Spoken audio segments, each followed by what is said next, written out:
back. I've got Casey Hasten on the line. Casey, how are you? I am fabulous. How are you doing? I am great. Great to finally connect. I know we talked a while back and different world when we chatted then. But hey, we marched through, and I think the topic today is timeless, no matter if you're going through a pandemic or not. It's hiring and hiring the right people for your organization. So tell us about your organization. I know you're with VIP, but tell us a little bit about your backstory and the work that you do. So, well, my backstory is quite lengthy and it's a little different than most people's. So let me tell you a little bit about VIP first. VIP, we are a third-party recruiting firm. So clients that or companies that are having difficulty finding that right talent, they'll engage with us to go find that talent for them. And I think I added it up the other day, and I want to say in my recruiting career, I believe I've conducted about both internally and externally over 5,000 interviews. So I, I think that I think I have a kind of a unique perspective on hiring just because I do hire for our team internally and I hire externally. But I haven't always been a recruiter. My original background was in accounting. I did that for about 20 years and finally fell into my passion when I was interviewing with recruiters for an accounting job. And the recruiter looked at me and said, "Casey, you don't even like accounting." And I was like, "What am I going to do?" you know and for some reason she just saw that little nugget in me that knew that I would love to help people and serve people, and so it was a natural pivot for me to go into sales with recruiting and to help people in the accounting and finance space. So that's what I do today. As a former reformed accountant, I can relate. I did my accounting career for, do the math here, almost 20 years as well. And I Wow. kind of ventured off a little bit into IT for a bit and then went back into accounting and then realized why I left it and decided, okay, let's do something different and not profit executive directors and CEOs and things like that. And here I am today. And I look back at it. I'm thankful for the background because it definitely helps with running a business to have some understanding of where things are trending and whatnot. But I don't miss the work at all. I definitely don't miss tax season at all. I use a tax program to do my individual taxes, business taxes. I assign those off. I should probably just do the same thing with the individual. Just say, here, just do it all. Yeah. Here, let me know what you need. But occasionally I still look at it just because I like seeing the number goes up as far as a refund is concerned, and then I get really panicky when it goes into the red. I'm like, wait a minute, how's that? But long story, another story for another day. So hiring and recruiting. I've worked with some amazing recruiters in my life, and one of the things that I always enjoy in working with people that do that for their vocation is the ability to be able to decipher if an individual is going to be successful with the team. It's not a case of I need to hire a director of operations that can run in a manufacturing environment. Okay, you're going to get hundreds, if not thousands, of resumes of people that can do exactly that. And you could just literally go, hired, there you are. But that's not it. It's the case Mm-mm. of, will this individual be successful for this client? Will this client be successful when they hire this individual to make it a better organization? And ultimately, does that create the opportunity, one, for you getting referrals from that client and Mm-hmm. also increased business? Because my hunch is a lot of the organizations you work with, they have more than one employee. So that's the whole thing, is to keep that rotation. So when I talk to people that are looking for jobs and they say, well, my recruiter didn't get me in there, I don't think they sold me, it's like, you didn't match up well with that organization. There was something to it. And be open and honest with the recruiter and ask them, okay, what was it, and that was different on that. And most recruiters will be quite honest when it comes to, here's why they went with somebody else. It could have been that person was just a better fit, or there may be something that that individual could work on to become better. So I'm not trying to steal your thunder here, but I'm guessing that that's my observation No. for never working in that field. Although I take that back. I that's actually not true. I worked in the IT department for an executive search firm in Chicago for several years. So I paid attention and listened a little bit to some of the dialogue, but I was more focused on the IT side of things than anything. But obviously jump in and share your thoughts about the industry and some things that people can do to make sure that they're best prepared when they are looking for roles and finding that right organization for themselves. Well, I think 100% what you said is true. And that's kind of, I think, what sets us apart as our company is that we're not looking just to put a butt in the seat, right? We want to fill that seat with the right person. And so I'm going to start with our internal process for hiring because we are very, very selective about who we bring into VIP because, we're a small company, but we have a very forward-thinking culture. It's just amazing. And I'll talk a little bit more about that here in a minute, but we have a very extensive hiring process, and that helps us identify those right people first. So we would rather hire slow, fire fast than hire fast, and fire fast. So we hire very slowly. Our hiring process can take up to a month. So we have several different steps that we follow. So the first step is, of course, we're going to do that phone screen, talk to you, make sure there's interest on both parties' parts. But the second step that I do is I have an assessment that I use from iWorkZone. It's called the Talent Selfie, also known as the Fit Assessment. And I'm an assessment junkie. And I can tell you this is probably one of the best tools for hiring I've ever seen.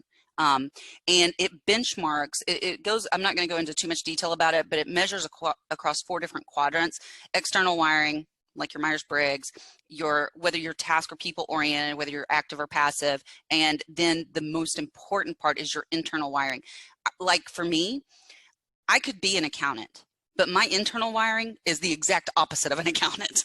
So while I could do the job, it wasn't my passion. I didn't love doing it. I didn't enjoy getting up and going to work every day, where now it's like I'm early. I work all the time because I'm not really working. I'm having fun. So we use the assessment and we benchmark the candidates against our top performers in our office to see if they're going to fit with, number one, if they're internally wired to do the job, and number two, if they're going to fit in some space within our current team. Once we get past the assessment, then we go to the one-on-one interview with me. If I have a good rapport with that candidate, we're going to set up a separate day for them to come in and meet the rest of the team. And the reason I say separate and why that's so important is because people can show up differently on different days. Would you agree?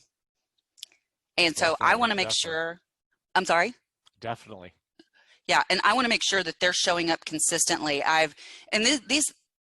Each time I have a bad hire, a new step evolves, to kind of alleviate that. And that having those meetings on different days really, really can show you, not 100%, but can show you if that person's just putting on a show for you that first day, because they can't keep it up. They just can't. After that, we do the one-on-one and then the team interview. Then, again, super important, we do a culture lunch. And that's where the majority of the team will go out and have lunch outside of the office in a neutral environment with the potential candidate. And again, I've seen candidates fall apart at these lunches. Once we've done all that, we'll come back, we'll talk about it as a team. And I tell candidates from the very beginning, you get one no, we're done. So it is a unanimous decision. That way everybody has buy-in on the team with this new person, and they're going to help them more. They're going to be more inclined because they said they wanted them. So that's our internal hiring process. Yeah, I'm guessing they fail at the luncheon because you keep slipping them shots. I'm just kidding. Sometimes there is. Yeah, well, yeah, and maybe let's like, okay, let's see what their true colors are. And another personality test. It's like, okay, yeah, but no, that's a great way to do it. And I think again, I love the idea of having them come in on a different day, and I'm assuming it's not even the same like day, like a Tuesday or a Wednesday. I'm guessing you mix it up a little bit because maybe they're really good on a Wednesday, but you have them come in on a Monday morning around 9:30, and you see, okay, can they pivot around different pitfalls and challenges? Because again, that's going to demonstrate their character as someone that's going to take initiative. For example, we know in most cases, Monday morning traffic can be a little hectic compared to maybe later in the week, depending on where you are. So Monday mornings, there's always some issues. There could be accidents and who knows what else. For me, whenever I interviewed on a Monday, and I always try to aim not to be interviewed on Monday, but sometimes you don't have a choice. But in those situations, like, okay, I know that, especially in the town that I live in, traffic can be a huge issue. So I'm going to make sure that I get to that interview early, way early. I can go into a coffee shop. I can do something.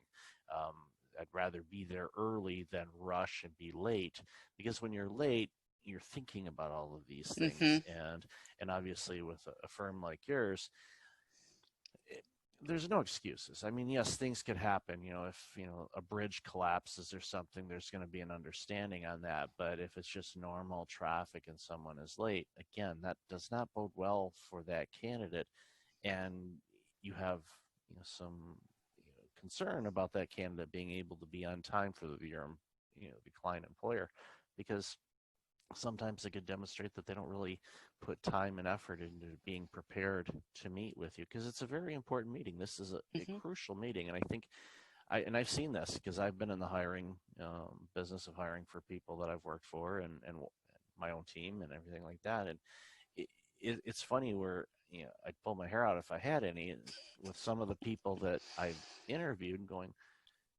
do you even want this job?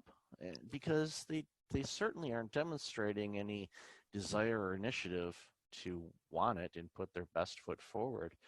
It's like they were just doing it to do it. I'm like, why are you wasting your own time and our time for this? So, I'm um, glad you said something about timing too, because that is so important. And a lot of people, so let's talk about when I'm hiring for a client now. And pre-COVID, we would meet all of our candidates in person. That's what our clients paid us to do. And I think a lot of people don't realize that we are the gatekeeper to those clients. A lot of time, if those clients are using recruiters, they are no longer recruiting on their own. So you're not going to be able to get in there by applying on your own. It's going to be through a recruiter. So don't disregard the importance of a recruiter, and definitely don't disregard, the recruiter's time. Don't arrive an hour early. I've had that. My intent is to treat you, the candidate, as important with your time as I would like for you to treat my time. So don't show up an hour early, because I feel obligated to go ahead and have that interview with you. But you don't know what that does to my calendar if I do that, right? And more than likely, I'm going to have to get somebody else to cover it if you do that. But also don't arrive late, just like you said, because that again is disrespectful of time. And I don't care if you're meeting with a recruiter or anybody, don't be disrespectful of people's time, because that's just not nice. Not cool. So I'm so glad you brought that up. But don't go in too early to an interview, and don't go in late. 10 to 15 minutes is really ideal. yeah, that's what I usually aim for, 10 to 15 minutes. And thankfully, with technology, you can use Google Maps or other maps and get a view of the building and know exactly what the building looks like, commute times, all of that kind of stuff. And those are questions that candidates should ask, because again, in larger cities, like, okay, what's the parking like there? Is there a parking garage nearby? Is there parking on site? Is it paid parking? What should you do? Is there any construction going on right now? And one of my clients right now, their office was, the road in front of them was completely closed for 2 weeks because governments are taking advantage of the less people on the road. So they said, Mm-hmm. well, you know what, let's move up some pavement projects and things like that. So that's what they ended up doing. So it's like I went in there and like, oh, I guess I can't park there because I can't get to the parking lot. All right, well, plan B. But that's not a big deal because I'm just going there. But if you're going on an interview, you want to have the logistics of those things and plan for it. So that way, when you go in for the meeting and you're sitting down, you're having conversation, you are at the calmest state you can be. We know that as a candidate, you're going to be nervous, especially if it's a role that is really exciting for you to apply for. And it's like, wow, this would be a great place for me to work. So you're nervous, you're anxious, and I know recruiters recognize that and understand that. But the key is, don't add any additional ingredients into that, because it could cause you to not be your normal self, and that's who the recruiters want to see. They want to see the normal version of you, who you are on a day-to-day basis, not this, okay, we're going to shine everything up and make myself look really, really good for this interview, and then you go into it and you're like, wait a minute, you're not the same person we interviewed. Who are you? And it's just one of those things where I know you probably have countless stories. If you've interviewed thousands of people, I'm sure you've got some really interesting stories with some people, and you're like, why did they even bother coming in? Probably one of the I don't know if most people realize this, but as recruiters, we have really small interview rooms when we're talking to the candidates. Do you have any idea why we do that intentionally? Well, body odor for one is Yes. probably the biggest thing Yes. is, to see if is there an odor issue here, or if they, felt like that they, took a bath at the perfume section at Saks or something like that. It's like, because I've seen that too, where you're like, whoa, and you have to just, take a shower, be clean, have a Wash your breath hair. mint, you're good. Yeah. Well, yeah, yeah, Well, yeah. yeah, yeah, yeah, yeah. So, but yeah, that for sure. I've had all of those issues, and I could sit here all day and tell you about some of the horror stories and some of the people that walk. And it's really, I mean, you can tell by the way somebody shows up in the lobby, in the front lobby, the way they treat the receptionist, the way your interview begins before you even get out of your car. Because I've had clients call me and say, I saw them do this in their car before they came in here to meet with me, and I'm like, oh Lord. So, when I'm coaching candidates, I will tell them your interview begins the moment you pull into that parking area, that parking space. So be on your best behavior from that moment on. I had one guy that was looking in everybody's cars. I was like, as he was walking in, and the CFO called me and like, no, no, Casey. I was like, okay. So I do definitely try to coach to that. Yeah, I've seen. Yeah, I haven't had the person looking in cars, but yeah, being polite to the receptionist, Hmm. that should be your natural instinct in the way you live life anyway. And the service people, anybody that works in any type of service industry, be polite to them. I mean, that's not to get on a soapbox here, but please do that. But especially for an interview, because 99.9% of the time, they're going to talk to the receptionist and Hmm. say, how was this candidate while they were waiting? And they're going to be honest, because that person is in all likelihood going to be working with that individual, and they're certainly not going to want to bring in a jerk into the environment. If they were a jerk to them, they're going to go, oh, okay, you're going to play that way, all right, well, I'll have my comments shortly, and you're done. You won't get the job. So it's just, be, you said, be on your best behavior, and when you do that, again, it gives you an advantage against the other candidates, because I've seen people come in and I can tell. It's like, okay, what were they like? What were they like? What were they like? And every time, the ones that were really polite and approachable and helpful and generous and just, happy-go-lucky, those were the ones that tended to connect with not only the recruiters, but when they, actually interviewed with the client as well, they're like, wow, this is a really great human being, and we think they'd be a great person to add to this organization. And it's not hard to, I know a lot of people may disagree with me on this, it's not hard to get a new job. You just do the right things and apply to the right places that you have the skill set to, one, use, and two, growth. As an employee, you should want to grow. So you don't want to go into an organization necessarily and have the answers for everything. You want to have some growth for your own professional development. But I tell you, some people just completely miss the boat on that. And I'm glad you brought that up on the professional development, because that is a piece that we are very, very big on here at VIP. And we do continual lunch and learns, and, we're encouraged to go out and seek additional certifications. We're about to roll in, it's not official yet, but we are about to roll in a new piece to it, which I think is going to really set us apart as a recruiting agency, and that we're going to bring in executive coaching for our clients as well. So I think that's going to be huge. And I think that's a piece that, instead of having to offer a guarantee for a placement, right? Because, most recruiting agencies will offer a 90-day guarantee. And I also know most of them will be there like, please don't quit before 90 days. We don't want that attitude. We want to go in with full confidence that we don't even need to give you a guarantee, because we're going to make a placement that's going to stick. We're going to find you the right person the first time. And but the coaching piece is going to come in, because some of our clients,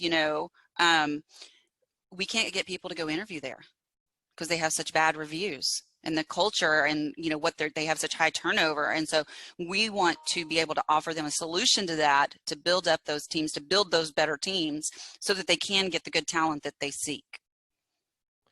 Organization I helped out years ago. I don't think I, when we talked, I don't think we talked about this. but it was basically a startup healthcare organization. It had been around for a couple years, but in the first 2 years, they had over 80% turnover. Oof. And I was brought in as their executive. And after my first year, the turnover was 6%. So I Good went from job. 80 to 6. Wow. And there were a couple people that I use the Jack Welch term dehired because they just weren't a right fit for the organization.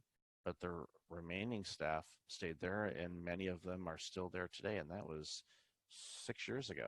And Nice. but it's a case of just knowing your team, knowing the environment, and stabilizing the situation. And for those organizations that that you're having difficulty getting people to go apply, the executive coaching is going to be crucial. And I can see many angles that you can work with Mm-hmm. us on this, and I'm sure you already have. But that's one area that I think a lot of executives desperately need because they've done really well in their careers and they've rose to the executive ranks, but the training that they get once they get to that point is next to nothing in many Mm-hmm. organizations unless they do it on their own.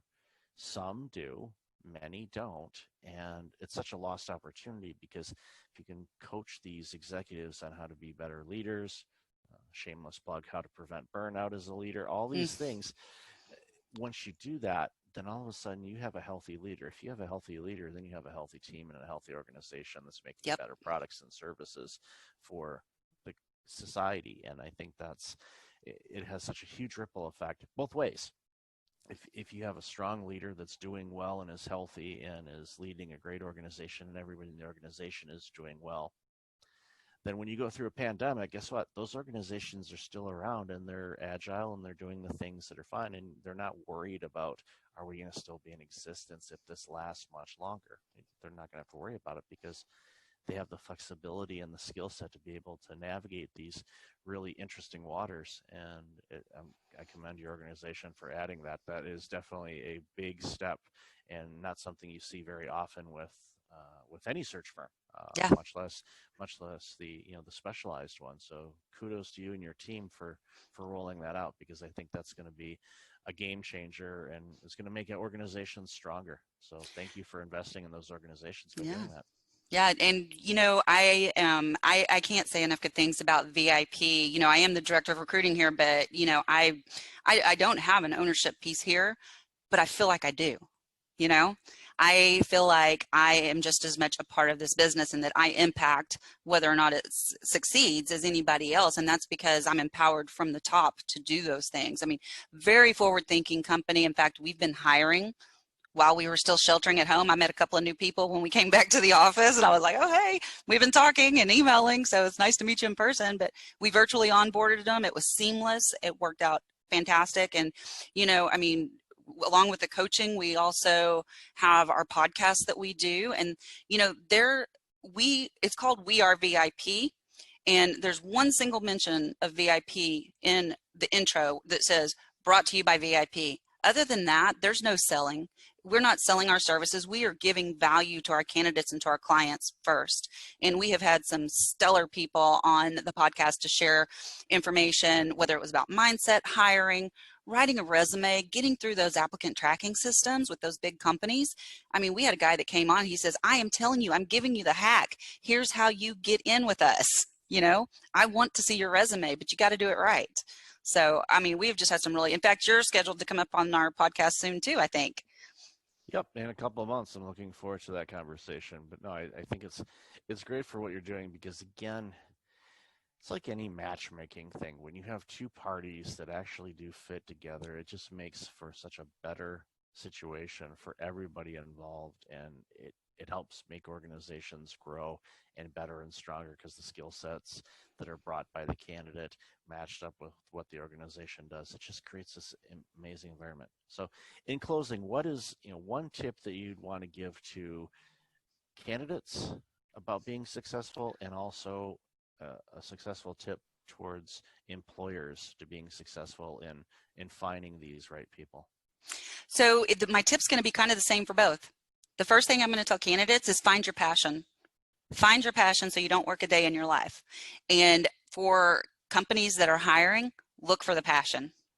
Because if you find that passion, you will have dedicated employees for a long, long time, and you'll have a happy team. Yeah, that's amazing. I couldn't agree more, and that is such great advice because again, if you find your passion as an individual, you can find an organization that matches up with that. You're not working. You're just going in and contributing and living your life and enjoying every moment of it. So, Casey, loved our conversation today. Obviously, people on the video can see where they can find you, but share where people can find out more about this awesome work you're doing. So you can find out all about VIP at wearevip.com, and that's VIP.com. And there's also a link to our podcast. It's got its own landing page there on our website. And if you want to just learn more about me, you can go to CaseyHasten.com. Awesome, and I'll have all that information in the show notes. So, Casey, great again to talk with you, and I'll look forward to our conversation in a couple of months on your show. All right. Thanks so much for having me. This was fun. Thank you.